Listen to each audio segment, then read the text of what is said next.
नमस्कार, ANB news देख रहे हैं आप। मैं हूं आपके साथ पल्लवी राजपूत और बड़ी खबरों में आप सभी का स्वागत है। चलिए रुक करते हैं खबरों का।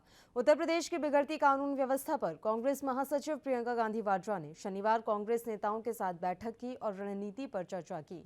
प्रियंका गांधी ने योगी सरकार पर निशाना साधते हुए कहा, उत्तर प्रदेश में जंगल राज है, पुलिस भी सुरक्षित नहीं है। अपराधियों, सत्ताधारी नेताओं और अधिकारियों के गठजोड़ ने प्रदेश की कानून व्यवस्था को ध्वस्त कर दिया है। सत्ता संरक्षण ने अपराधियों का मनोबल बढ़ाया है। प्रियंका गांधी के कार्यालय ने कहा कि कांग्रेस यूपी में जंगल राज पर अभियान चलाएगी। बढ़ते अपराध और जंगल राज के खिलाफ हर जिले में प्रेस कॉन्फ्रेंस की जाएगी। यूपी में कांग्रेस पार्टी ऑनलाइन कैंपेन चलाएगी। जंगल राज के खिलाफ कल फेसबुक लाइव होंगे। कांग्रेस के कार्यकर्ता और नेता बढ़ते अपराध के खिलाफ आवाज उठाने के लिए लोगों से गुहार भी लगाएगी। कांग्रेस के प्रदेशवासियों से अपील है कि बढ़ते अपराध के खिलाफ अपना संदेश ऑनलाइन फेसबुक, ट्विटर, इंस्टा के जरिए पोस्ट करें।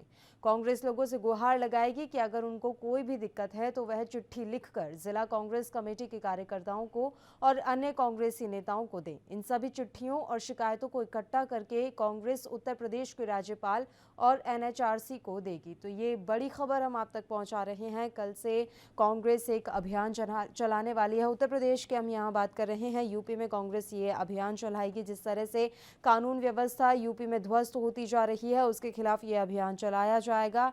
प्रियंका गांधी ने योगी सरकार पर निशाना साधते हुए कहा है कि उत्तर प्रदेश में जंगल राज है, पुलिस तक सुरक्षित नहीं है।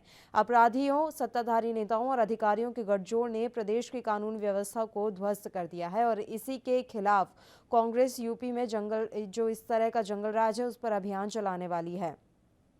आपको बता दें कि कांग्रेस की ये रणनीति है कि जिस तरह से अपराध बढ़ रहा है यूपी में, जंगल राज के खिलाफ हर जिले में प्रेस कॉन्फ्रेंस की जाएगी। यूपी में कांग्रेस पार्टी ऑनलाइन कैंपेन चलाएगी। जंगल राज के खिलाफ कल फेसबुक लाइव होंगे। कांग्रेस के कार्यकर्ता और नेता बढ़ते अपराध के खिलाफ आवाज उठाने के लिए लोगों से गुहार भी लगाएंगे।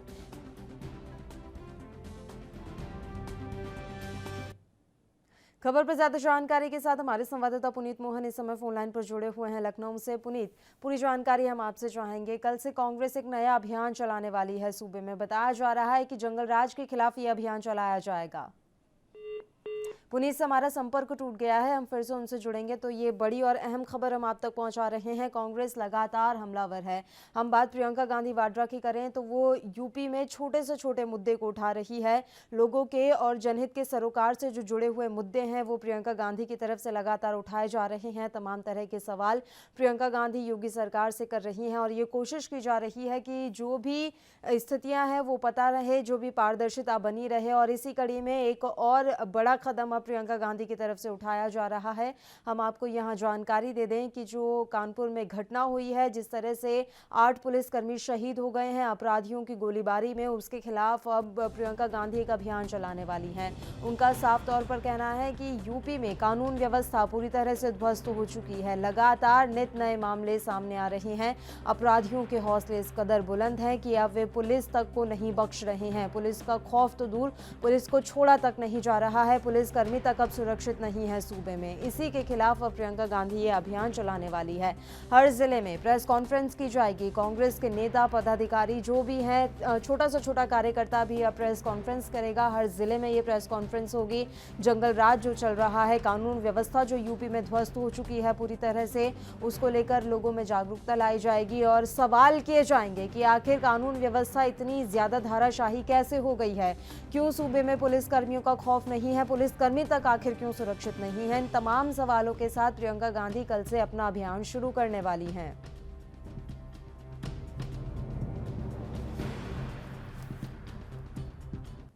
इस खबर पर ज्यादा जानकारी के साथ हमारे संवाददाता पुनीत मोहन इस समय फोन लाइन पर हमारे साथ जुड़े हुए हैं। पुनीत, पूरी जानकारी हम आपसे चाहेंगे। कांग्रेस कल से एक नया अभियान चलाने वाली है जंगल राज के खिलाफ।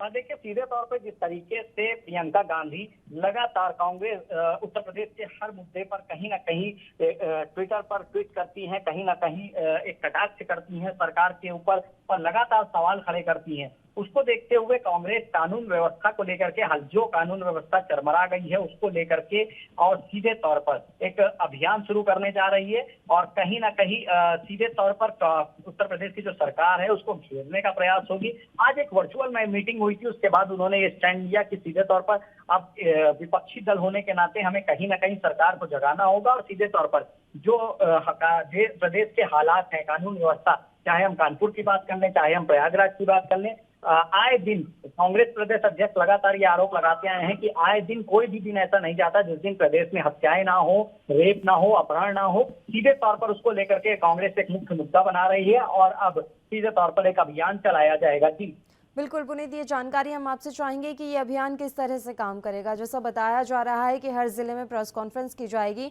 जानकारी ये मिल रही है कि फेसबुक लाइव के जरिए भी निशाना साधा जाएगा।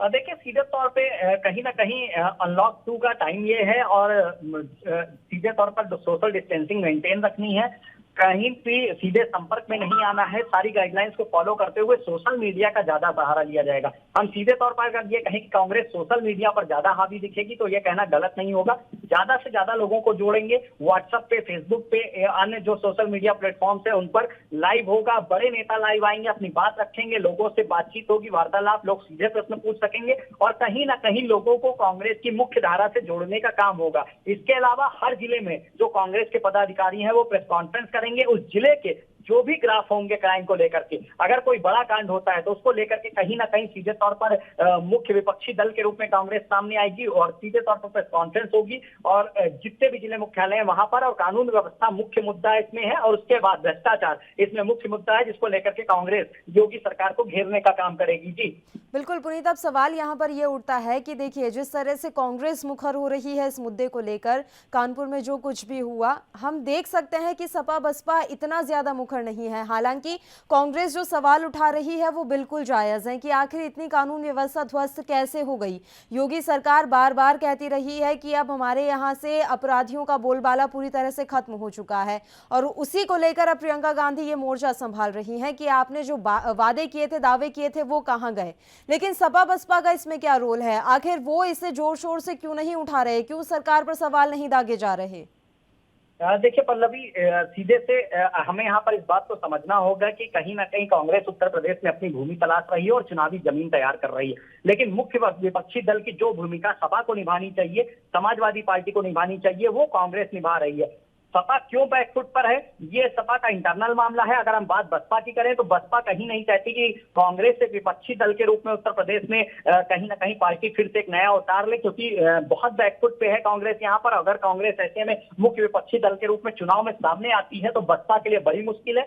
दलित पिछड़ों का वोट बैंक जिस पर सेंधमारी कांग्रेस कर रही है, एक बसपा के लिए करारी चोट है। और सीधे तौर पर समाजवादी पार्टी का अपना तर्क है, उनका अपना अलग स्टैंड है, उनका विरोध प्रदर्शन करने का अलग तरीका है। वो कहते हैं कि हम सीधे तौर पर जो जिस विपक्षी दल की मुख्य भूमिका में है, हम अपनी भूमिका सर्वाइव कर रहे हैं, लेकिन कहीं ना कहीं हम देखते हैं कि प्रियंका गांधी ज्यादा एक्टिव है और लगातार योगी सरकार पर सवाल खड़े कर रही हैं और सीधे तौर पर उसी क्रम में अब ये अभियान चलाया जाएगा।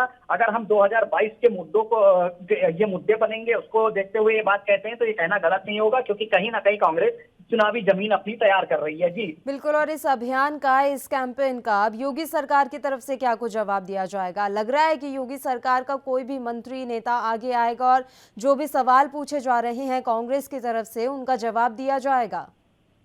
देखिए, सीधे तौर पे कहीं ना कहीं कांग्रेस और भाजपा में सोशल मीडिया पर या एक वार छिड़ी रहती है या फिर बयानबाजी की एक वार चलती है। और सीधे तौर पर अगर कांग्रेस प्रेस कॉन्फ्रेंस करेगी तो बीजेपी उसका जवाब देगी।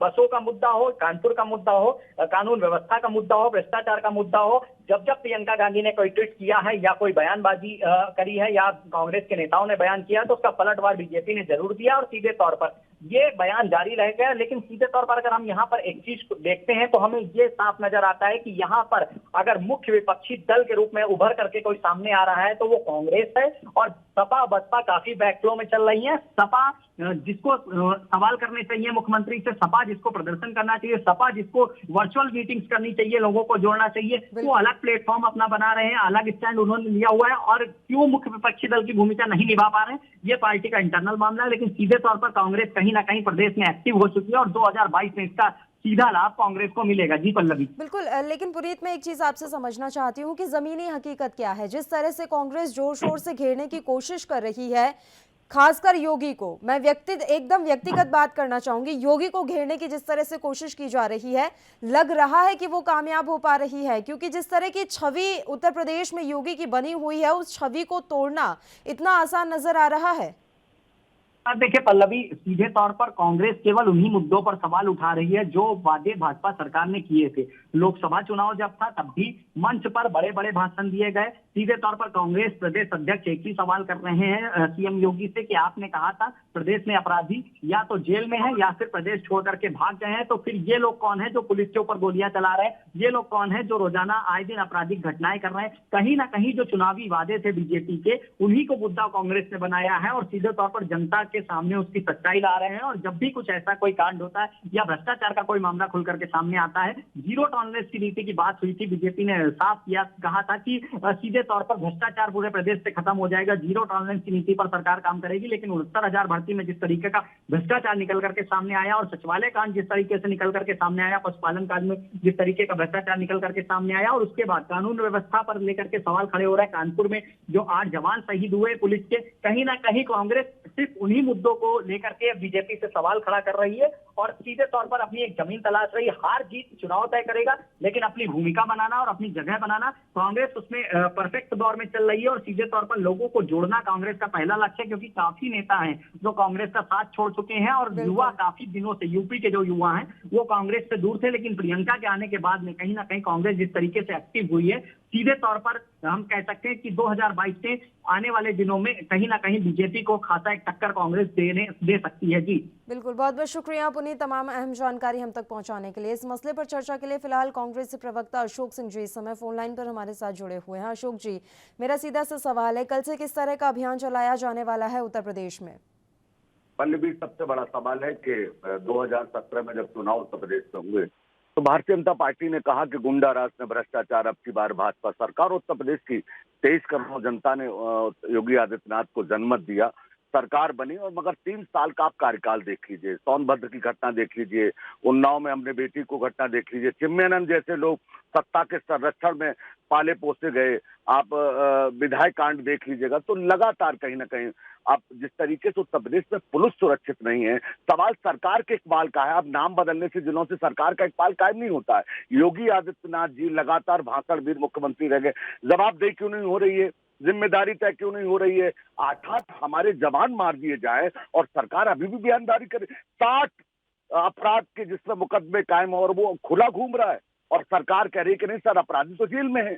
जेल में हत्या, सड़क से लेकर जेल तक उत्तर प्रदेश में आम आदमी सुरक्षित नहीं है। जेल में लोग हत्या कर जाते हैं, पुलिस की हत्या कर जाते हैं, मगर योगी सरकार की आंखों में मोतियाबिंद हो गया है, उन्हें दिखाई नहीं देता। हम लगातार जनता के बीच में जाएंगे, कल से तमाम सारे चीजें जो भी मुद्दे हैं लगातार हम जनता के बीच पर रख रहे हैं। मगर ये पहला ऐसा राज्य बन गया है जहां जनहित के मुद्दों पर सवाल उठाना गुनाह हो गया है।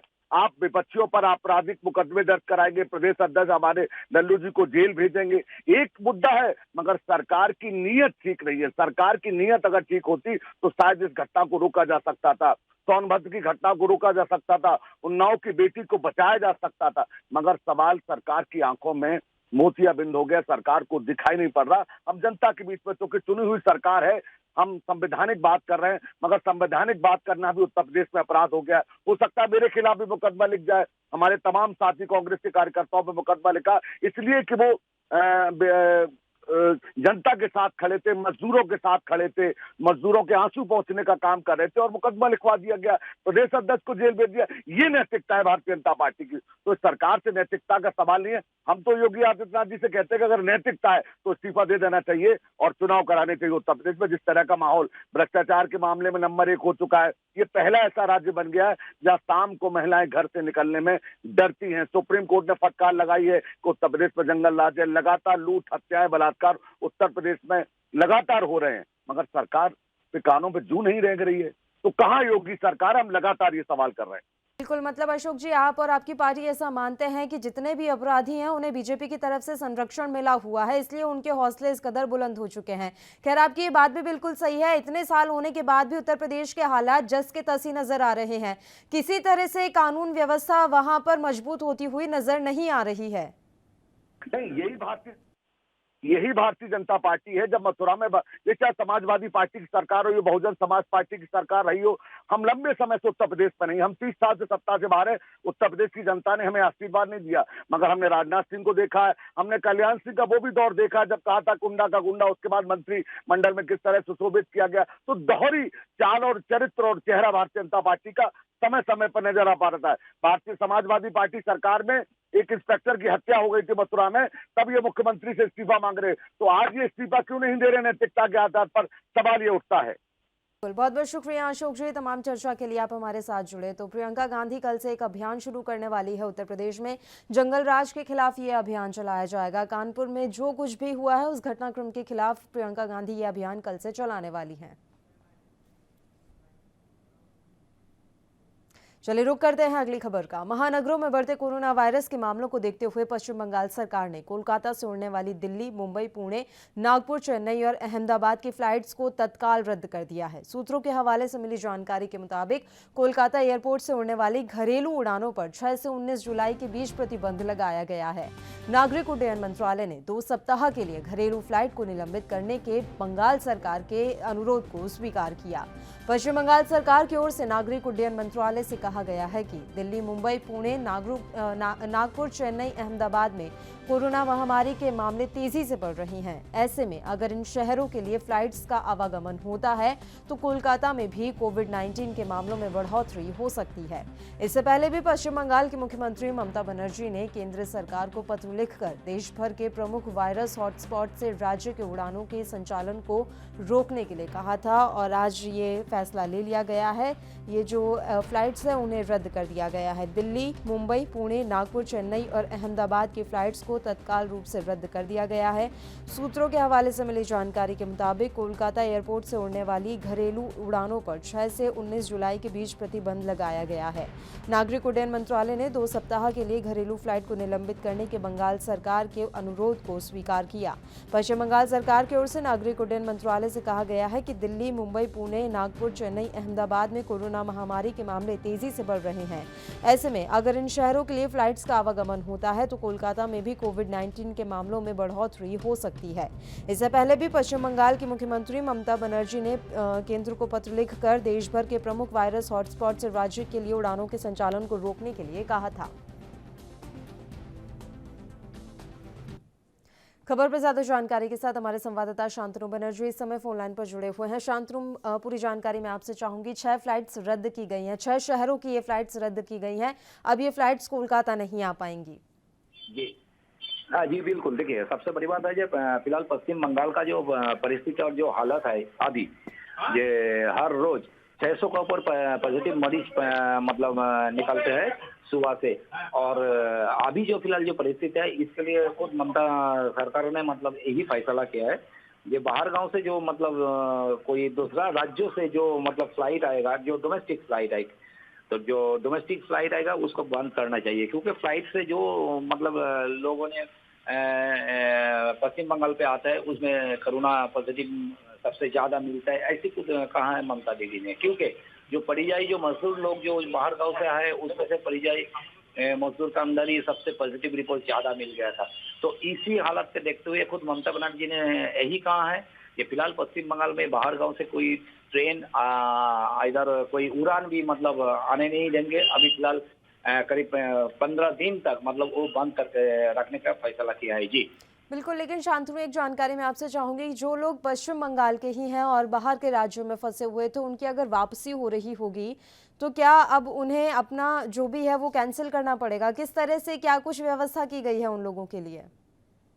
लोगों के लिए सिर्फ ममता दीदी का यही कहना है कि जो लोग बाहर गांव से जो लोग आ रहे हैं, मतलब कोई दिल्ली से आ रहे हैं पश्चिम बंगाल में, कोई मतलब मुंबई से आ रहा है, लेकिन सबसे बड़ी बात ममता बनर्जी ने सिर्फ यही कह रहा है कि पूरा देश के लिए नहीं, सिर्फ ऐसी कोई स्टेट है जो स्टेट में सबसे ज्यादा संक्रमित मरीज का संख्या पाया जाता है, मतलब जो रेड जोन इलाका है, जो हॉट इलाका है, उसी इलाका से अगर कोई मतलब फ्लाइट से पश्चिम बंगाल में आए तो इसीलिए और संक्रमित मरीज का संख्या और भी ज्यादा बढ़ सकते हैं।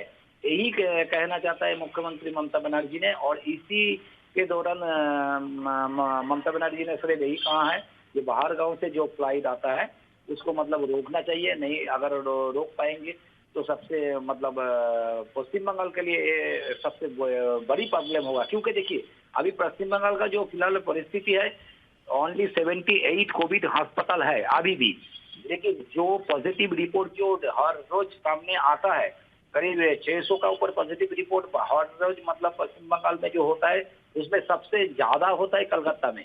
आज भी कलकत्ता में 182 पॉजिटिव रिपोर्ट है।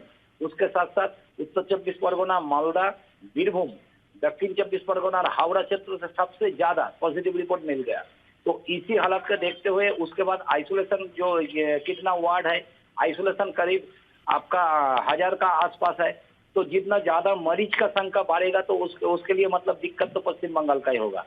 तो यही देखते हुए खुद ममता बनर्जी ने सिर्फ यही कहा है, ये बाहर का जो मतलब ट्रेन और जो मतलब फ्लाइट मतलब उड़ान जो आएगा वो फिलहाल बंद करने के लिए सोच रहा है। जी बहुत बहुत शुक्रिया शांतनु तमाम जानकारी हम तक पहुंचाने के लिए। तो पश्चिम बंगाल सरकार ने 6 शहरों से जो कि हॉटस्पॉट में है इस समय कोरोना वायरस को लेकर, वहां से आने वाली फ्लाइट्स को रद्द कर दिया है। आपको बता दें कि कोरोना वायरस के मामले लगातार पश्चिम बंगाल में बढ़ते जा रहे हैं और चूंकि वहां पर स्वास्थ्य सेवाएं अभी इतनी मजबूत नहीं हो पाई हैं, इस वजह से पश्चिम बंगाल सरकार की तरफ से ये एक अहम फैसला लिया गया है।